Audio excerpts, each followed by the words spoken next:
Nigel Farage has finally spoken about the racism allegations and in the process given us a masterclass in political contortion.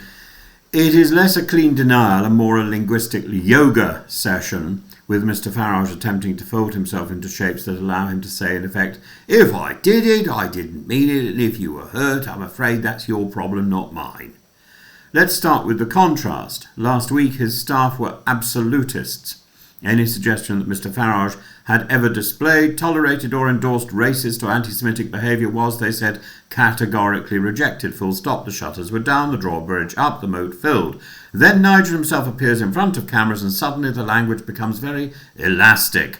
We move from a categorical rejection to conditional denial. He tells us that he's never directly racially abused anyone and that he didn't do anything with intent, that he would never ever do it in a hurtful or insulting way, and then with a casual shrug he concedes that he may have said things that were banter in the playground and that might be interpreted in the modern light of day as something else. That's not an acquittal, that's a plea of guilty to something, but not the thing you're accusing me of. The problem, of course, is that the allegations are not about one off-colour joke. They're about a pattern testifying to a pattern that many around 20 former pupils in Dulwich College and former teachers, men, women in their 60s now, who say that as boys, well, not the women, of course, I think there's one woman teacher and then lots of boys who say that they were told Hitler was right and gassed them, complete with a hiss to imitate the gas chambers.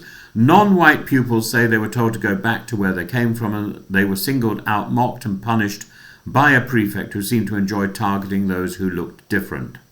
This is not a story of a single regrettable remark. It's a picture of a teenage bully who had already discovered the political power of picking on minorities. When those same minorities tell you decades later that they've not forgotten, the correct response is not, well, it was a long time ago and I was probably only being mischievous.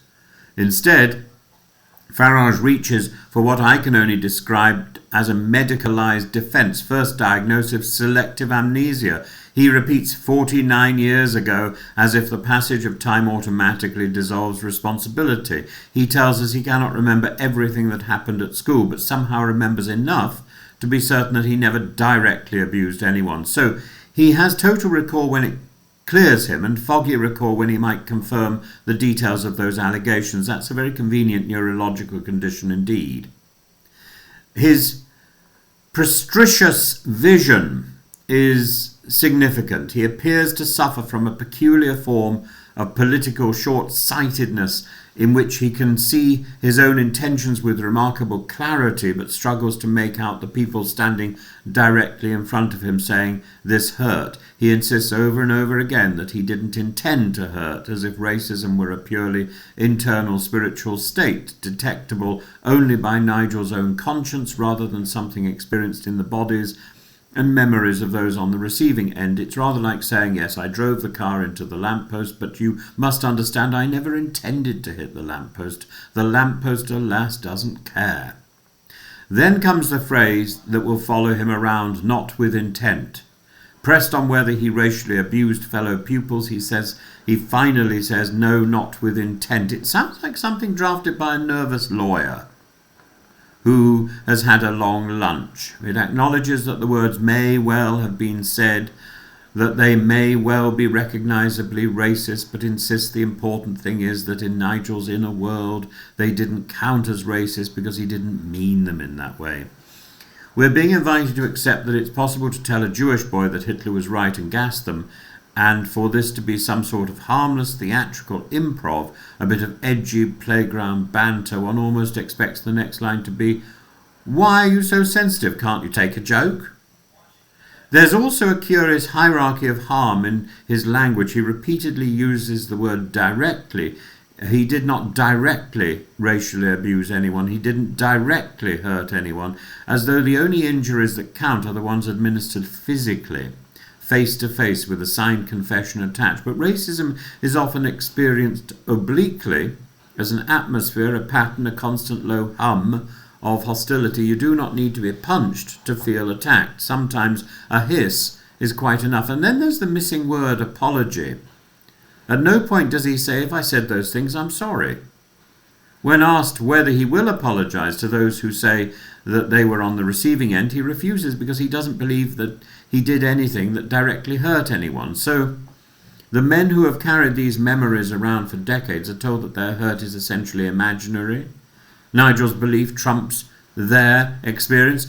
All of this, of course, might be forgivable if it were simply an episode from the 1970s in the life of a retired insurance broker who has seen the error of his ways and spent the rest of his life teaching anti-racism workshops in Dulwich, but it is not. This is a man who has built his political brand on hostility to immigration, who stands on a stage next to members of Parliament or members of the Welsh Assembly suspected of a racial slur, who defends the ugly remarks of his MPs about seeing too many black and Asian faces in adverts as somehow not really racist, and who waves away a former party leader's 10-year absence for taking Russian bribes as a minor embarrassment, who says that one of his MEPs way back in 2014 or 2015, oh well, that was just a joke, although the person who then becomes the First Minister in Scotland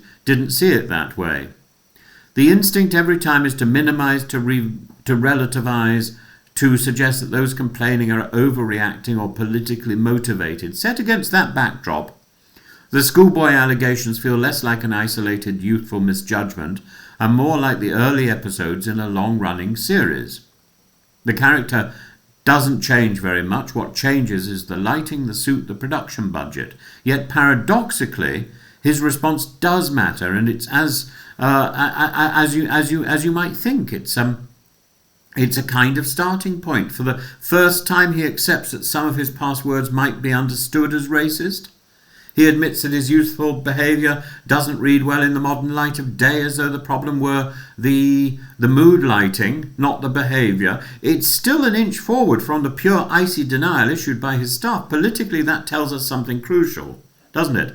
Farage has long sold himself as the man who just says what everyone is thinking, the bloke in the pub who tells it straight.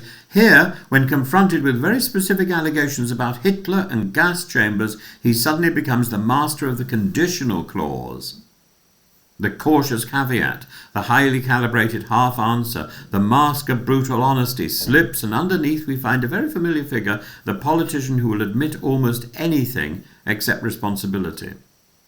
So where does that leave us?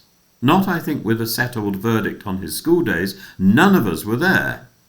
But we are entitled to reach a verdict on his response today, and what we see is this.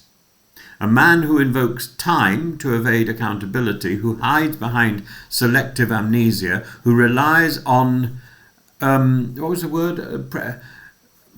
prestigious, blindfolded vision to focus on his own intentions while blurring out other people's pain, who cannot believe that he can bring himself to say the simplest, most human sentence in the English language: if I said those things, I'm sorry. For a private citizen, that would be disappointing. For someone who aspires to be Prime Minister, it's far more serious, because if he cannot take responsibility for words he spoke in the relative safety of a schoolyard, what confidence should we have that he will take responsibility for the consequences of his words spoken in number 10? Farage's interview, in that sense, doesn't close the issue, it opens it. It reveals not simply what he did or did not say in the 1970s, but how he understands racism, power and accountability in 2025. And on that test, not with intent, is not a defence, is it? It's an admission that he still doesn't understand what the problem is.